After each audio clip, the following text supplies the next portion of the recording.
దేశ భాషలందు తెలుగు లెస్స అని ఎందుకన్నారంటే ఒక్క తెలుగు భాషలోనే సంస్కృత పదాలు ఎక్కువ. సంస్కృతం అంటేనే దేవభాష. సంస్కృతానికి ఇమిడియట్గా ఉండే ఎక్కువ సంస్కృత పదాలు ఉండే భాష ఏదైనా ఉందంటే తెలుగు భాష. అది నిజంగా మనం చాలా గర్వించదగ్గ విషయం తెలుగువారిగా. ప్రతి పదం చూడండి, ఏది కూడా సంస్కృత పదానికి పోలి ఉంటుంది, సంస్కృత పదానికి చాలా దగ్గరగా ఉంటుంది మన తెలుగు. ఇంకే భాష లేదు. తమిళ్ ఇంత మనకన్నా ప్రాచీనాన్ని ప్రూవ్ చేసుకున్నారు, కానీ వాళ్ళు మనం చేసుకోలేకపోతే వాళ్ళకన్నా మంది పురాతనమైన భాష. కానీ అది పక్కన పెడితే తమిళ్లో సంస్కృత పదాలు ఉండవు.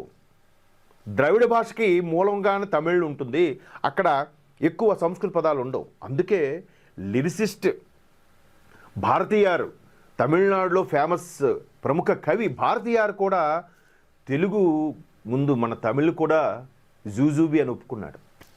ఒక కన్నడిగుడైన శ్రీకృష్ణదేవరాయలు కూడా దేశ భాషలందు తెలుగు లెస్స అన్నాడు. ఆయన శ్రీకృష్ణదేవరాయలు కన్నడిగుడు అనే విషయం చాలామంది తెలియదు, తెలుగువాడు అనుకుంటాం. ఆయన కన్నడం అయినప్పటికీ తెలుగే గొప్పది అని ఒప్పుకున్నాడు. ఆయన ఇటాలియన్ ఆఫ్ ది ఈస్ట్ అని అన్నారు. పాశ్చాత్య దేశాల్లో ఇటలీ భాష ఎంత గొప్పదో, ఏషియా మొత్తం ఇది అన్నిట్లో కలిపితే తెలుగు భాష, ఇటలియన్ నేర్చుకోవచ్చు కానీ తెలుగు భాష నేర్చుకోలేము. ఎంత బాగా నేర్చుకున్నా చిన్న యాస ఉండిపోతుంది. వాడు తెలుగువాడు తప్ప తెలుగు భాషను ఇంకెవడు అంత బాగా మాట్లాడలేరు.